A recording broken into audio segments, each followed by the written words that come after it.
Chapter 1, I believed love could never lie. I unlocked the bookstore before sunrise and whispered, "Good morning, Mom. I'm still trying." My fingers brushed the old wooden counter she had polished every day. The silence answered me, but I smiled anyway. The front door opened. "You're here already?" Sophie asked. I couldn't sleep. She walked over and wrapped her arms around me. "You worry too much." "I have to. Bills don't disappear because I smile." "They will," she said softly. "We'll get through this together." I wanted to believe every word. Ryan stepped inside carrying 2 cups of coffee. "I brought breakfast," he said with a grin. "Well, liquid breakfast." I laughed. "You're a lifesaver." "I know." Sophie rolled her eyes. "His confidence gets bigger every year." Ryan shrugged. "Somebody has to keep this place cheerful." We stood together behind the counter, laughing for a few peaceful minutes. Those moments felt like home. Ryan placed a folder on the counter. "I organized your accounts," he said. "You should let me handle the finances full time." "I already trust you." "I know, but this makes everything official." Sophie nodded. "He's right. You spend all day helping customers. Let Ryan carry the numbers." I looked at both of them. "You really think that's best?" Ryan answered first. "I'd never let anything happen to you." Those words settled deep inside my heart. An older customer entered. "Morning," she said. "Your mother always recommended the best books." I smiled sadly. "I still hear her voice every day." "She'd be proud of you." "I hope so." After she left, I stared at my mother's framed photograph. "I miss her," I whispered. Sophie squeezed my hand. "You're not alone." Ryan added, "You still have us." I believed him without question. Near closing time, my phone rang. "Hello. Is this Daniel Harper?" a calm voice asked. "Yes. My name is Charles Bennett. I've been watching your bookstore." My heart skipped. "Watching it?" "I admire people who refuse to quit." "I don't know what to say." "Say yes to a meeting tomorrow." "Why?" "I have a business proposal that could save your bookstore." I froze.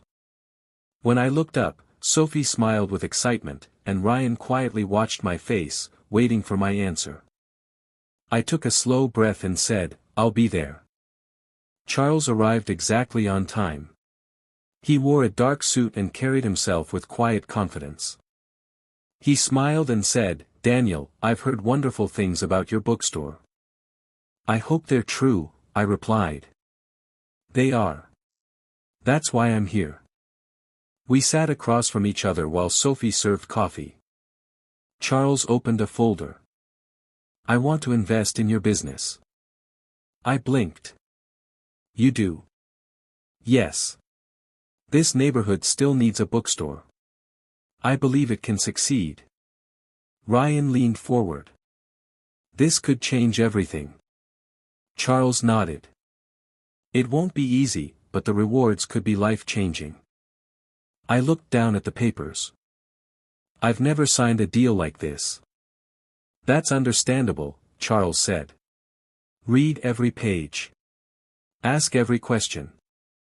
I spent several minutes studying the contract. Sophie whispered, "This is the chance you've been praying for." Ryan added, "Don't let fear steal your future." I swallowed hard. "What if I fail?" Charles answered calmly. "Then you'll fail knowing you fought for your dream." Those words reminded me of my mother. She used to tell me, dreams only die when we stop protecting them. I closed my eyes for a moment. "I'm doing this for you, Mom," I whispered inside my heart. When I opened them again, I reached for the pen. Sophie smiled proudly. I knew you'd be brave.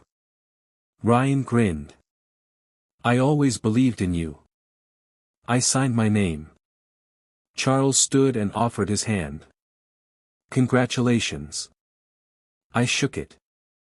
Thank you for believing in me. I expect you'll prove me right. After he left, Sophie hugged me tightly. We're finally going to have our future. I laughed through happy tears. I can hardly believe it. Ryan patted my shoulder. I told you everything would work out. For the first time in years, I felt hope instead of fear. The bookstore suddenly seemed brighter. The shelves no longer looked empty. Even my mother's photograph seemed to be smiling.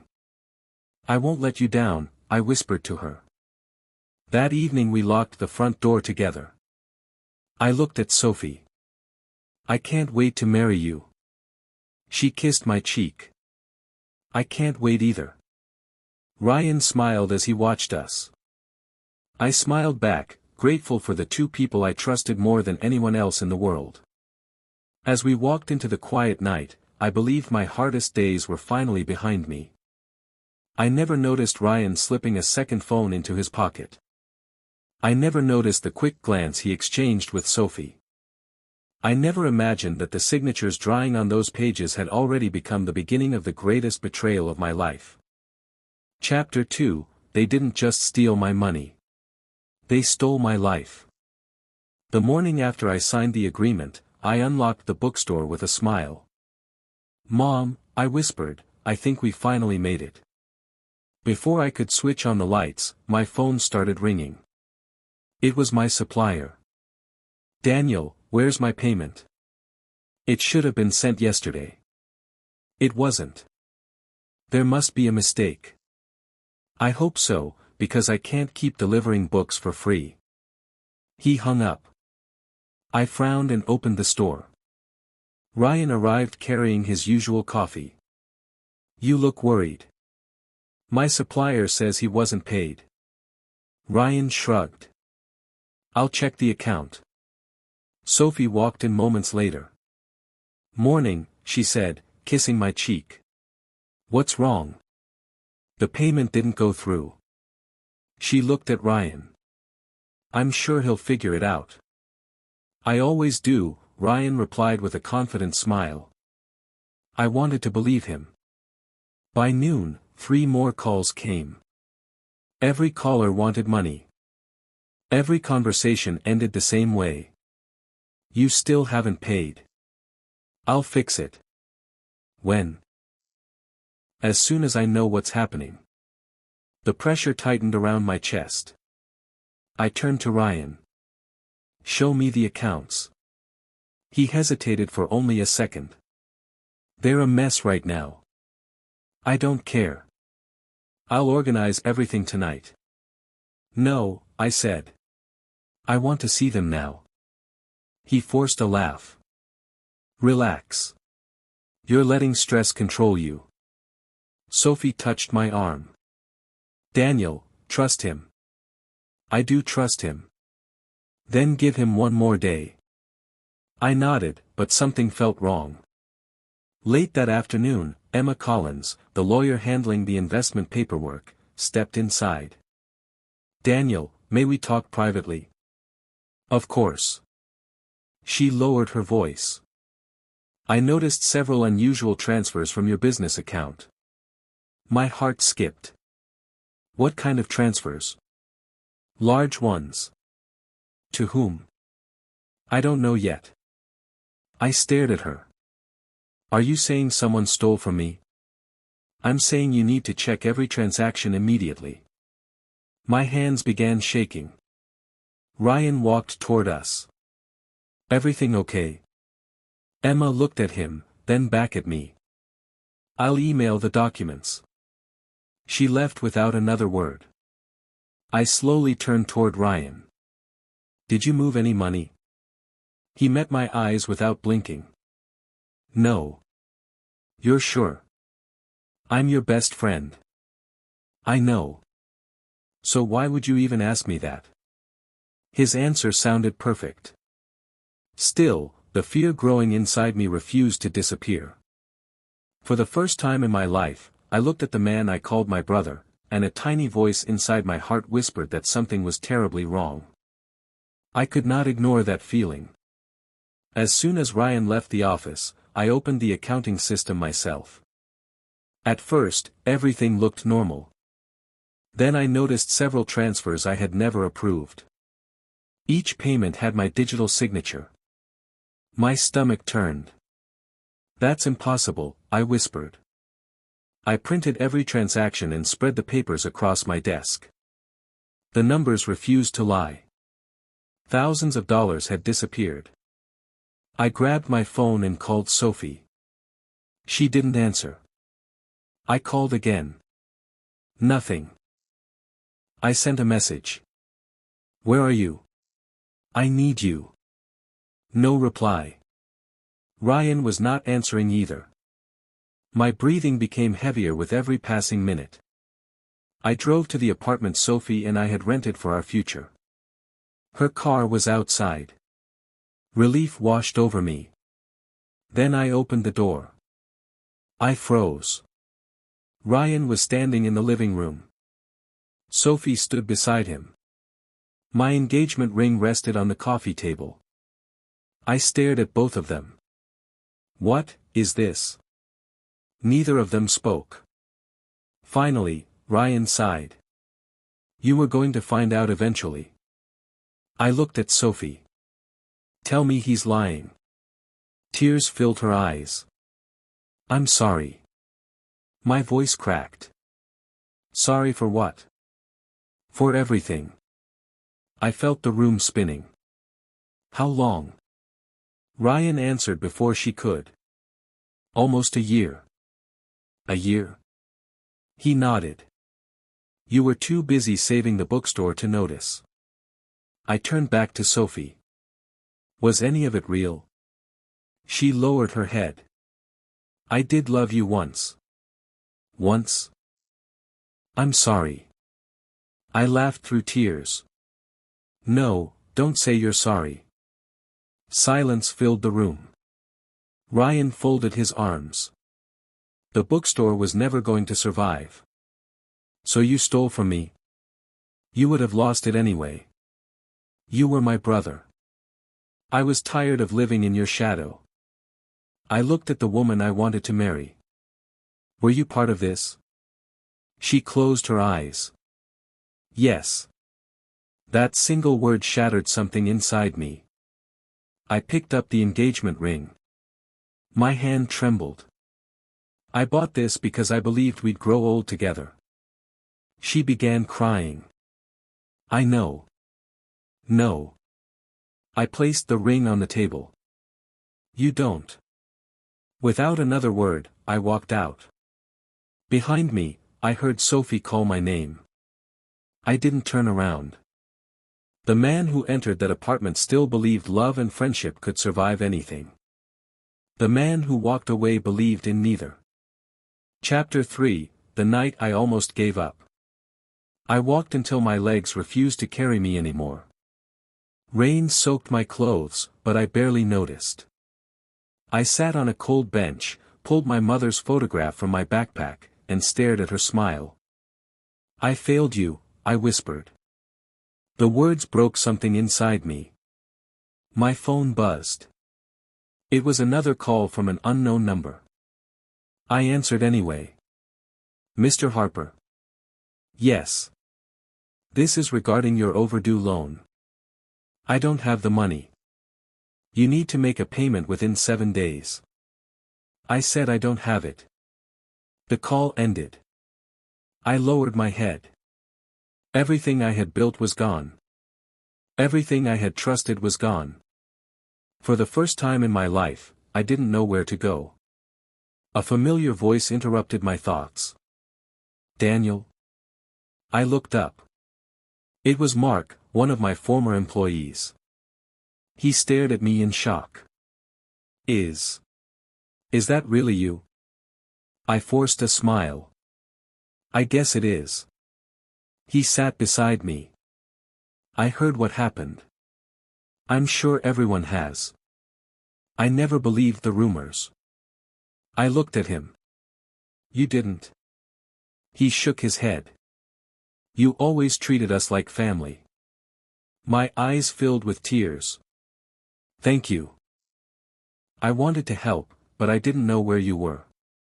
I'm still trying to figure that out myself. He reached into his pocket and handed me a sandwich. You need this more than I do. I can't take your lunch. You can. I accepted it with trembling hands. When was the last time you ate? He asked. I thought for a moment. I honestly don't remember. He looked away, trying to hide his own emotions. This isn't fair. No, I said quietly. It isn't. After he left, I finished the sandwich one bite at a time. It tasted like kindness. As the sky grew darker, I wandered through empty streets until I reached the bookstore. The windows were covered with foreclosure notices. I placed my hand against the glass. I'm sorry, Mom. A gentle voice spoke behind me. Sometimes the strongest people are the ones who believe they're broken. I turned slowly. An elderly woman stood beneath an umbrella, watching me with warm, understanding eyes. For the first time since my world collapsed, I felt that someone truly saw my pain. I wiped my eyes and looked at the woman. I'm sorry, I said. You probably have the wrong person. She smiled gently. I don't think I do.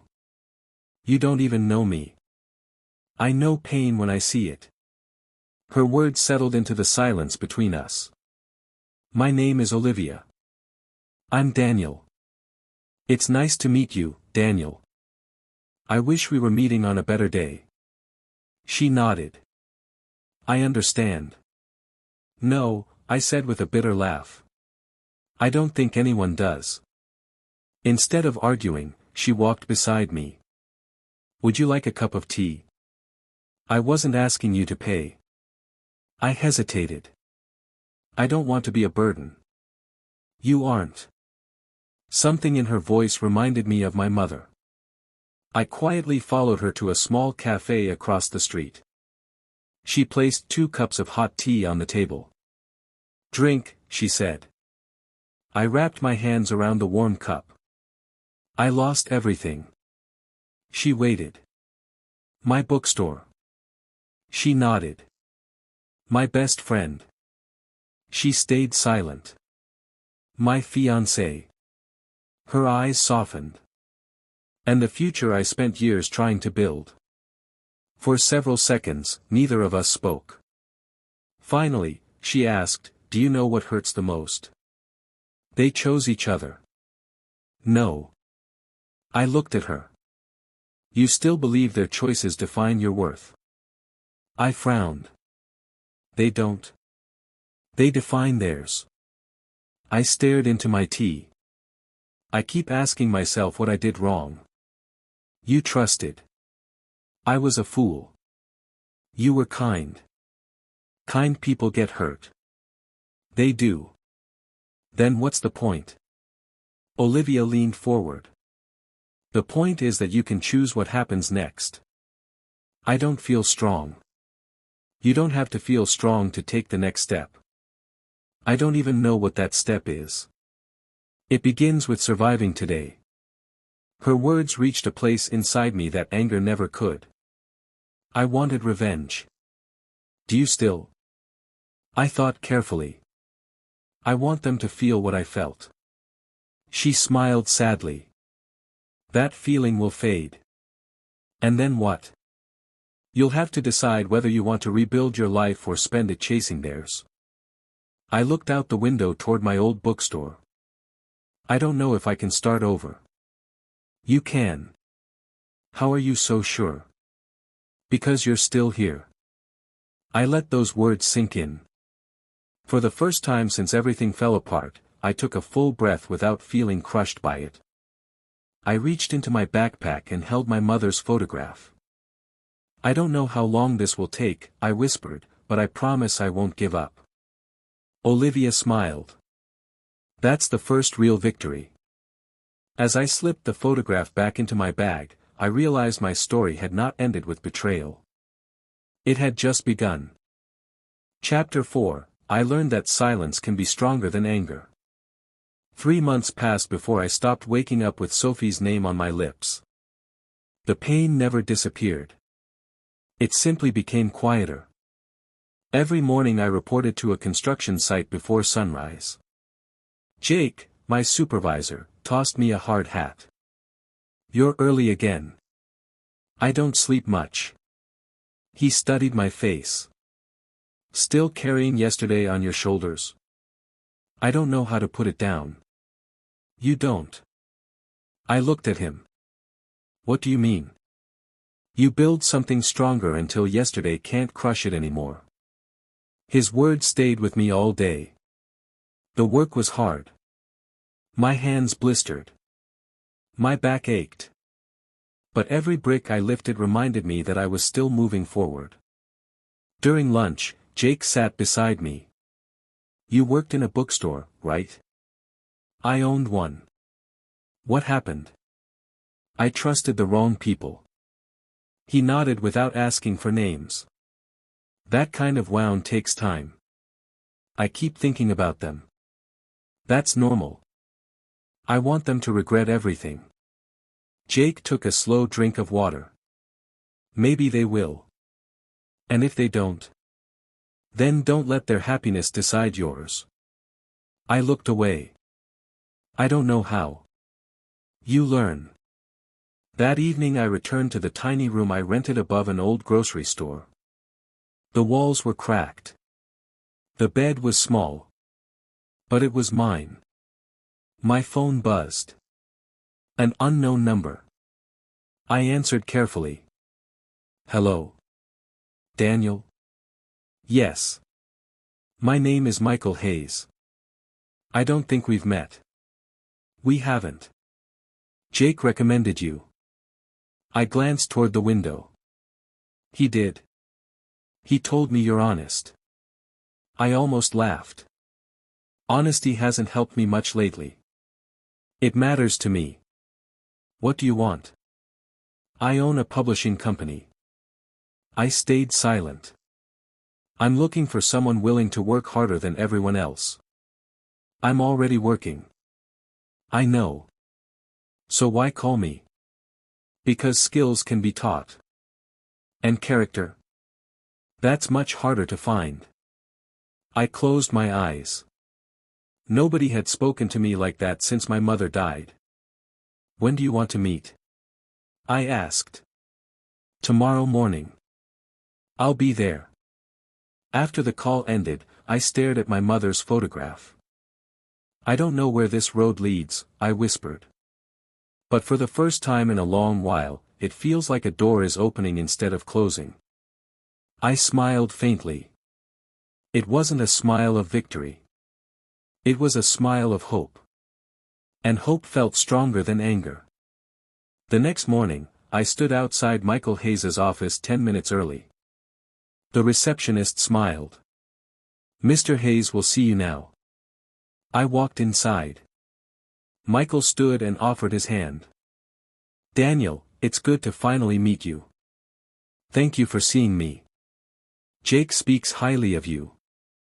I hope I can earn that trust." "I believe you already have." He motioned for me to sit. "I've read about what happened to your bookstore." I lowered my eyes. "I'm not proud of that chapter." "You shouldn't be ashamed of being betrayed." His words caught me off guard. I thought everyone believed the rumors. "I don't invest in rumors." "What do you invest in?" "People." Silence filled the room for a moment. Then he slid a notebook across the desk. "I want you to tell me your ideas." "My ideas?" "Don't think about failure. Tell me what you would build if fear didn't exist." I opened the notebook. "I'd create a publishing company that gives unknown writers a chance." "Why?" "Because someone once believed in me when I had nothing." Michael smiled. "That's the answer I hope to hear." He leaned back in his chair. I'm offering you a position. Work beside me. Learn everything. If you prove yourself, we'll build that dream together. I stared at him. Are you serious? I never joke about business. Emotion tightened my throat. I don't know what to say. Say you'll work hard. I will. No shortcuts. Never. No lies. Not even once. He stood and shook my hand again. Welcome to the team. For the first time in years, I felt that my future was being built instead of repaired. Months passed quickly. I learned every part of the business. Michael challenged me every day. Jake still called every weekend. You still working too hard? He asked. I finally enjoy working hard. Good. Just don't forget to live. One afternoon, after a meeting downtown, I walked out of the building and stopped. Across the street stood Sophie. She looked at me as if she had seen a ghost. Daniel? I met her eyes. She took a hesitant step forward. You look different. I am. I've wanted to talk to you. I remembered every sleepless night. Every broken promise. Every tear. I didn't feel anger anymore. I simply nodded once and walked past her. She called my name. I kept walking. For the first time since she betrayed me, I realized silence could wound deeper than any words I could have spoken. I never looked back.